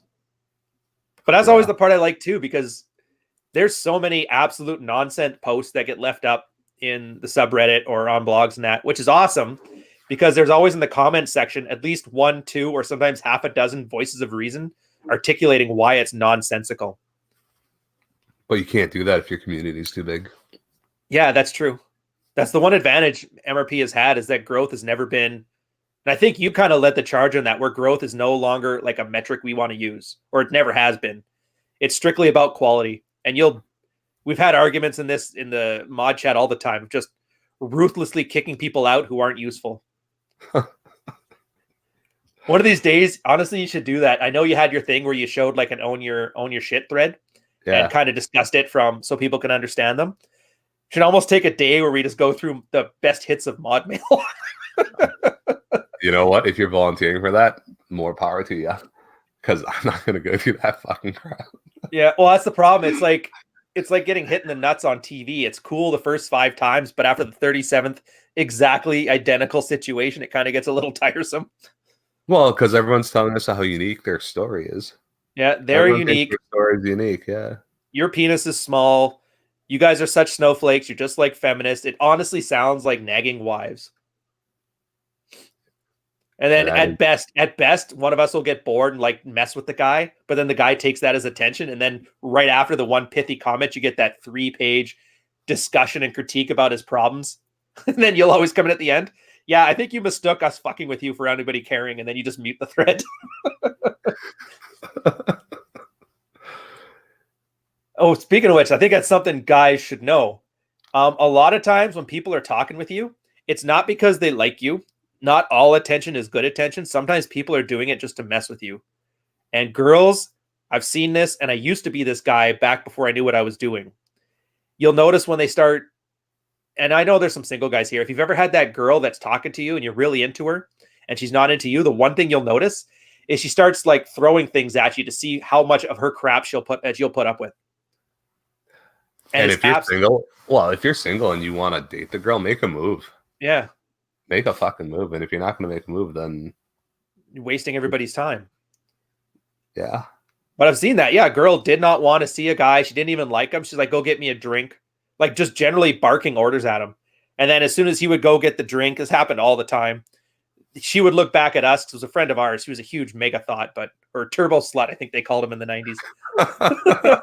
90s kids will remember. And then she would look back at us almost like it was a flex, like, I just benched 3 plates. What do you got? And I'm like, the guy would come back super friendly. And sometimes we'd feel bad because the guy generally had a good heart, but he literally had no idea how to read people. So you'd kind of take him aside. It's like, look, man, she's messing with you. I can't watch you do this to yourself. They always got mad at me too, thinking it was my fault then that the whole thing crashed. So I just stopped helping. I'm like, all right, whatever. Yeah, learn this the hard way. That's exactly right. People don't like advice. Yeah. People want to just go do what they're going to do. And then, I don't know. And that's why you guys can't red pill your friends. Don't even try. I get questions of that constantly. How do you red pill them? And it's going to be the same thing that happens every time. A guy's going to come here complaining about his wife or his girlfriend or his lack of one. He's going to complain constantly to anybody who will listen. And you're going to listen and you're going to see such an obvious glaring problem. You're like, dude, first off, you offload the responsibility onto Rollo. Here, read his book. Meanwhile, you can easily, if you can't articulate any of the concepts in a casual conversation, then you have no business like proselytizing for others anyway. But you'll give him the advice and he'll either argue with you over it to show you that he doesn't want it to be true. He just wants to sulk.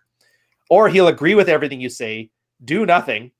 And then you're going to come back realizing you just wasted all that time trying to help him. Or worst case scenario, the guy who is married starts complaining about all that stuff you told him about to his wife that treats him like crap anyway. So the next time you're over for the Christmas party, you're not that friend of his from work. You're that guy who tried to ruin our marriage, and now she doesn't like you either. It's just, there's no winning scenario. I mean, Drew's got it right, though. Drew's like lead by example. Yeah. It's the same thing in the business workplace, too. If there are bad, broken business processes, you can't just tell people how to fix them. You have to go and lead and lead and lead and lead and show. And even then, a lot of people don't want that. They're happy in their processes. They're happy in the world. So, oh, it's such a slog. Yeah. That was actually, it was one of the things that I brought to my company when I first got out of the military that was really good. I always just took ownership of anything. If it was something I had to do, take it. Had a project where we had to put like a certain new solution in place to handle a problem that we had for regulatory purposes. This is going to sound so businessy, but whatever. And we don't have a project manager because the project managers didn't value our team. So they just didn't give us anybody. So I'm like, all right, I'm gonna go learn how to be a project manager. Who's your project manager? I am. And I kind of was clumsy with it because I didn't have the, I can't remember what the qualification, PMP. But that's fine. And then, okay, so we need buy-in from certain people at C-suite. So here I am, like the junior analyst, talking to executives, bringing the plan to them. And I always catered it like, look, I'm going to solve this. This is work that's technically yours, but you're not going to make a move. And this is the subtext. You're not going to do anything if I'm just giving you extra work to do. So I'm going to handle everything. And all I need you to do is rubber stamp it. And they go, no more extra work for me. And it makes my life easier at the end. Done. That's exactly right. Oh, and there was a few times my boss would drag me into the office. He's like, did you just do this? I'm like, yeah, well, you wanted this solved and this is how it gets solved. And he's like, yeah, don't do that again. I did it again. And then, but he just stopped asking at that point. He's like, all right, well, I mean, it's working, but whatever. He just wanted to make sure that none of it would reflect poorly on him. That was his only concern. So he didn't actually want me to stop. He just wanted to be on record telling me to stop. Yeah. That's everyone's concern, right? But it was great. Yeah. Meanwhile, so I'm the guy. Why'd you leave? Honestly, well, the first company was great. Did a couple years there. It was like walking distance from work. It was pretty good. They eventually made a business shift, so my entire department got removed. So then my contract expired about 6 months before the big switch happened. So we're like, yeah, we're going to move on. All right, fine. Another company went there. That one was a commute. Turns out there's way too many jobs that are in the suburbs. And after 3 months of that commute, I'm like, this is ridiculous. Like, I'm drinking, I'm grinding my teeth. And so I didn't like that. And then I switched over to a different company. It was like, you know what? I'll try a startup. I've never worked with one that was like growing like that. It was so dysfunctional that I couldn't get anything done. Like, imagine trying to secure somebody's network when they don't even know, like they don't have an inventory. And I realized, and then I was making a ton of money. It was like 120 a year. But what did I do? I just bought dumb things with it because it was so frustrating. It's like, I'll buy more expensive booze. I'll buy a fancy camera. I'll buy this. I'll buy that. Then I'm like, this 120 a year, I'm basically spending 60 on it just to cope with how much frustration I'm getting from the job. So I'm like, why don't I just leave, earn half as much, and then be exactly where I left off, minus like a GoPro that sits in a closet that I never use. I'd hate to be one of those guys with toys in the back. Like, I'm sure you got those in the States, guys with like Skidoos or ATVs. Yeah, no, Yeah, and they're just covered in they dust. do. They never take them out. Well, yeah, also maintenance. Hate that. But I totally relate because I just buy power tools as a homeowner. My favorite store is Home Depot, which is your Canadian Tire, I think, right? We have both. We have both. Canadian Tire is more like a Target. Oh, okay. Okay. Yeah, it's got a bit of everything on it. But yeah, same thing. And then I made the decision. I'm like, you know what? If I'm not happy here and I'm not enjoying what I'm doing, I'd rather take a pay cut and do something I enjoy. And that's when I started the business stuff. And so far it's paid off well. Honestly, as long as you're willing to weather the first 12 months while you build things up from scratch. Yeah, like I didn't realize how easy it was, and nobody told me this before. I have that problem. I want to do a business, a little startup, and you've read about it. Yeah. But I also don't want to give up I'm not in a position to give up well, I am, but I don't want to give up the salary. Well, that's that. And I like what I do too. I like what I do too. It's good. Yeah. Well, I remember that because you talked about that. And you were one of the people that like money wasn't the concern, and you still ended up getting money. You always took the position that offered something that was challenging for you. Yeah. Not putting up with bullshit was like your main thing. Yep. The startup, I'm trying to do a startup too, but it's like, okay, well, that suffers because of all the life stuff involved. That's okay. Yeah. Oh, but dude, military, that problem you talked about, everybody in the military has it. That's why they always push guys to go have sex all the time and get married as quickly as possible, because they know, I mean, you're earning $80,000 a year by the time you get like past all your training stuff and you're at a position where you can only get merited to get promoted past it. So that's minimum 80 grand a year, perfectly good wage. It's just enough for you to survive a nice middle-class lifestyle. Wow. And then as soon as the guy gets a kid, they know that he's never going to leave the military, because who's going to give up that amount of stability to take a chance when he's got mouths to feed at home? And so they know they got you hooked. I think 80,000. I mean, I look at that and my concept of what a wage is really skewed. I hear 80,000 and I think it's low. Well, I mean, it is if you're earning 100, and that's the thing. As soon as I left the military, automatically $20,000 pay bump within 6 months. So it's not even that it pays you great. It's that stability. It's that no matter what happens, all I have to do is show up to work and all the stuff is covered. Like 80,000, you may not have the fanciest car, but you've got your car, you've got your house, and everything is done. I got friends. I hate that mindset. I hate that stability mindset. But it's common, and that's the worst part. This is the part where I've never liked the trad stuff, and I can't judge because I got a lot of friends doing it now, but they literally put their children's security on a pedestal for that. They could probably do a lot more, earn a lot more, but it's kind of risky, and they don't want to take the chance because they're not risking their own lives. They're worried about risking their family's lives.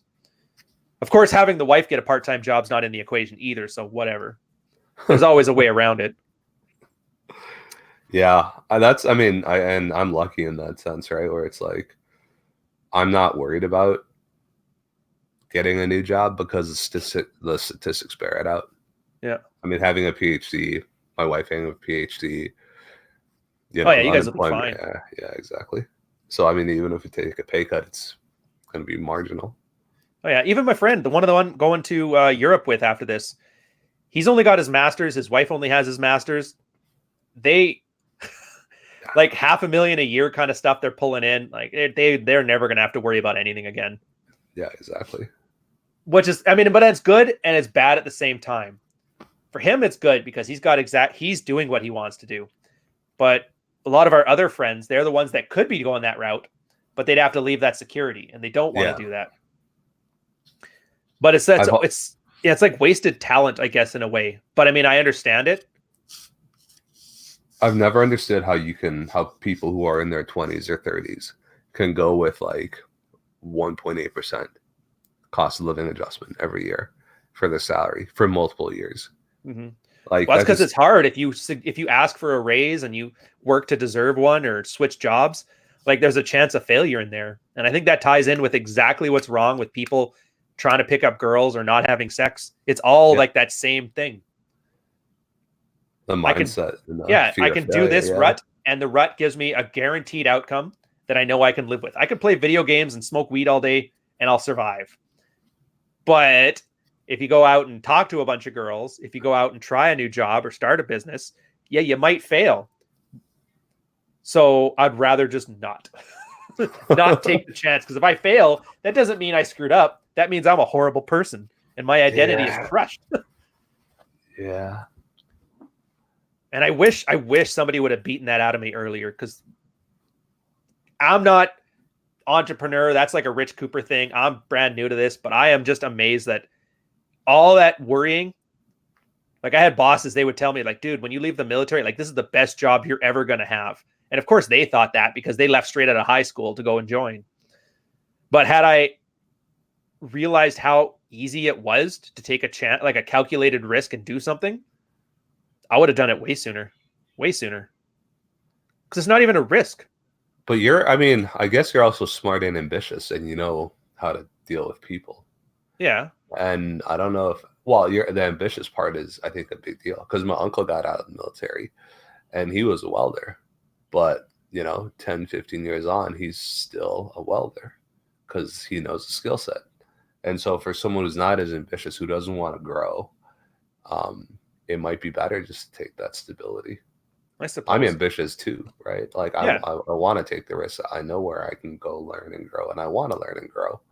But if you don't want to learn and you don't want to grow, if you're happy in that little bubble and what you know, then that risk may not be worth it. Oh, dude, but that's the thing. It's still a choice. Waterwheel was this bar in Langford, Victoria. All my friends moved out there. It was like the suburbs. And every weekend, guys would go there and drink with the sailors, all hang out. It was a lot of fun times. I missed probably 80% of those because I took some time. I'm like, all right, after my deployment, I'm like, this is kind of not working for me. I'd rather like hedge my bets. So I went out, got the military to pay for another degree, set myself up for success, saved up to buy real estate. I basically went without a car, so I couldn't drive down there for like 6 months, whatever. Basically, I took all those steps, and guys gave me a lot of griefs. Like, dude, you never come out drinking with us. You never do this. You never do that. All you do is like pick up and then save up and then go to school. And I'm like, yeah. But for 3.5 years later, here I am, second degree in tow. All my finances are put in order.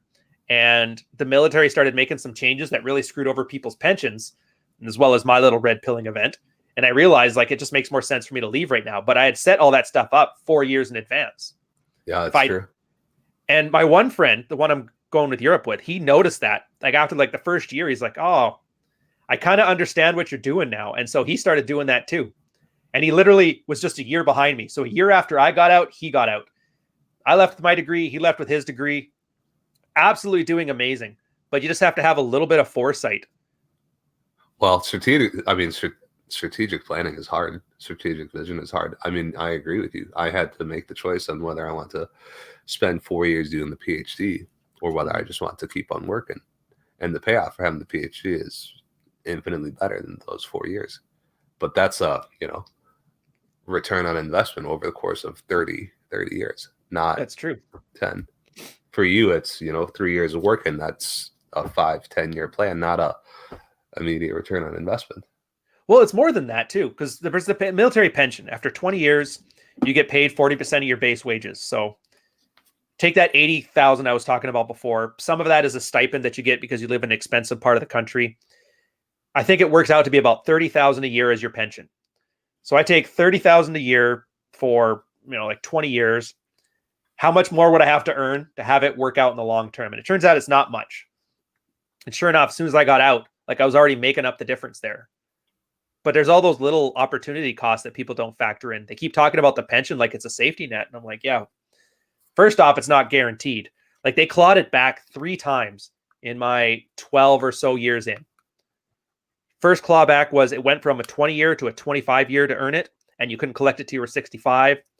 The second time was the medical side of it. Like if you had any type of medical pension, it became a single payout as opposed to a lifetime indexed payment, which essentially cut it by 30% or something like that.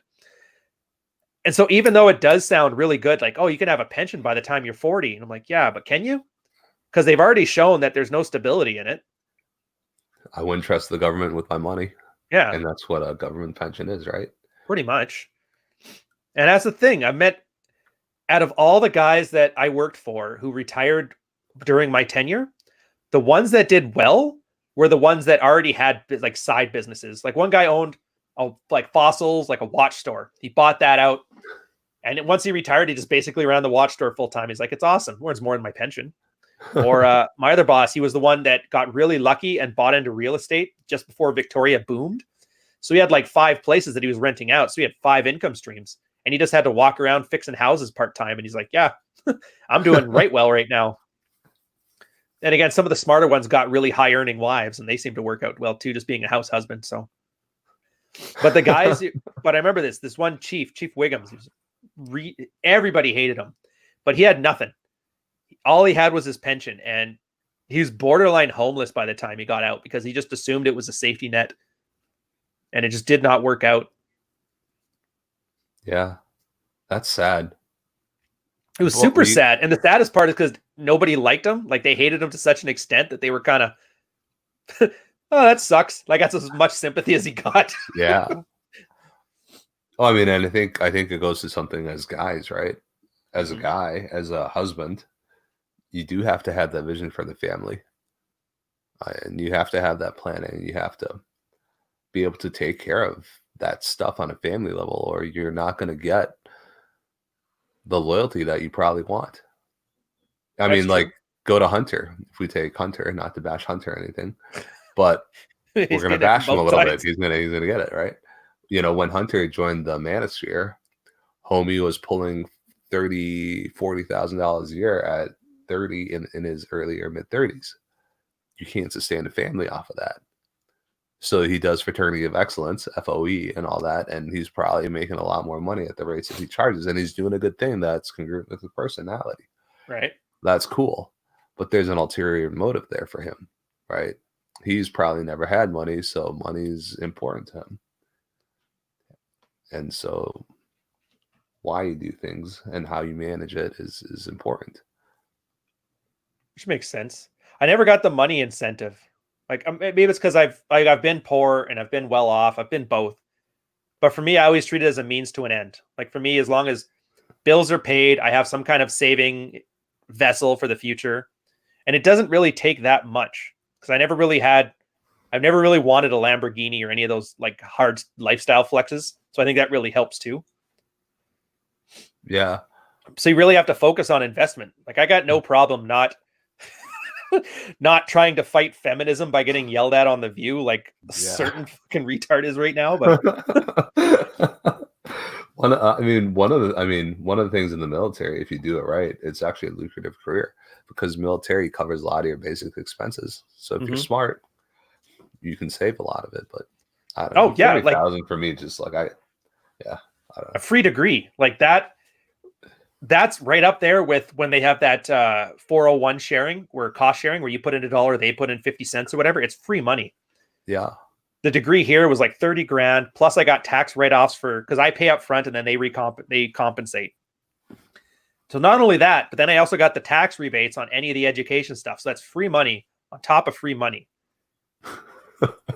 And I'm going, and then I remember the girl who was running the thing, she looked at me and she goes, I'm actually surprised you're doing this. I go, what do you mean? She goes, most people just take one course a year, so that way they can write on their personal evaluation for promotions and that studying for a university degree. And that's the only reason they take it. And they always take some BS course. But you're like, you load it up on 6 courses. That's like a full-time workload.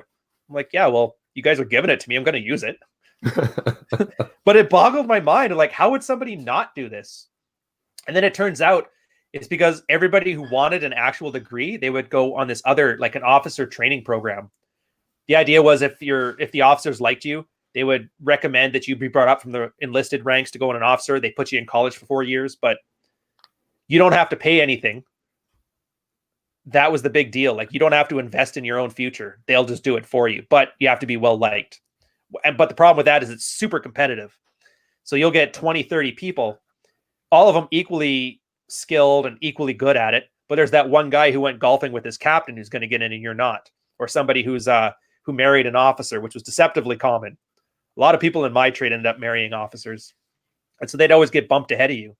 So people would sit there, and I remember in my teaching school, one of the guys in the bullpen with me, he'd always complain about how he kept getting turned down for the officer training program.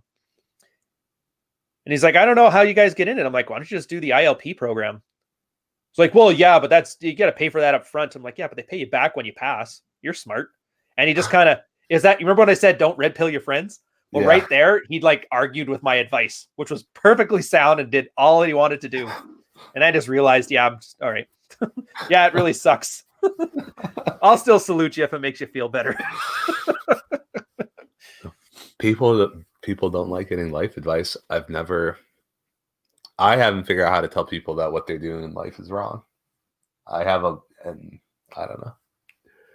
Me neither. And occasionally I fall for it. And obviously I do it now, but people are asking now, which makes the difference. People pay you for it. You're a consultant. Why do people get a consultant to tell them the shit that they already know? Oh, you have some time at Deloitte. The consultant.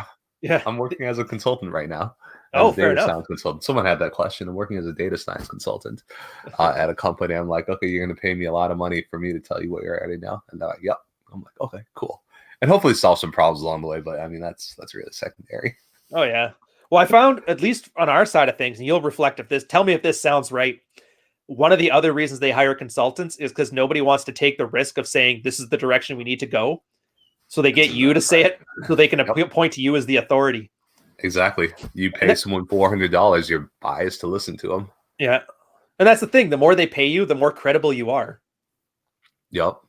That was another thing that weirded me out. I see, there's all the time I'll get these arguments, usually from MGTOW guys when I'm crapping on sex dolls. They'll always put up a picture of my website, like, look at your consulting rates. It's $200 just to talk, or $700 for like the year-long program. Like, it's insane. You should be charging less. I'm like, I used to charge less. When I first started this, it was $200 a month.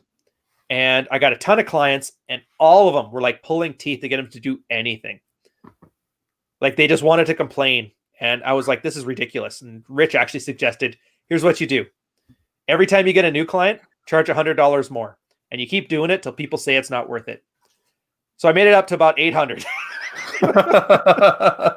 And the thing I noticed, which was amazing, is that the more people paid, the easier it was to get them to take action.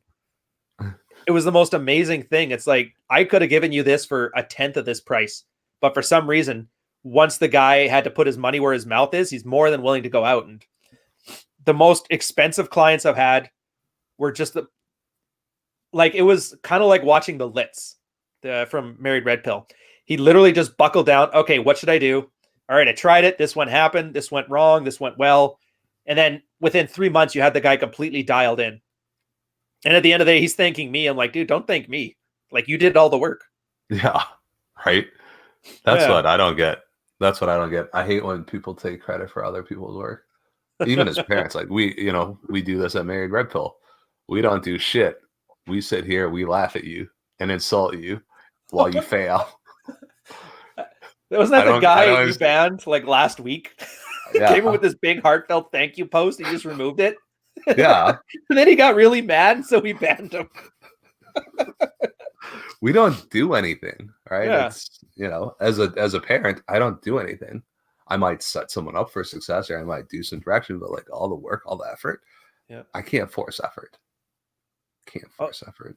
Oh, dude, that terrifies me. Oh, I guess we got to end in the last few minutes, but I'll just say, yeah, those parents that live vicariously through their children and treat their success as their own. I hate when people dehumanize their children like that, because I've seen kids raised like that, and they end up being these neurotic pieces of crap that just don't know how to do anything because they're just living as a narcissistic fantasy of their parents. Feel bad for those kids. Yeah. Well, it's just it. And then you see them as adults. And the worst part is they're insufferable people. So I don't even want to be sympathetic to them, but I get it. Yeah. Yeah.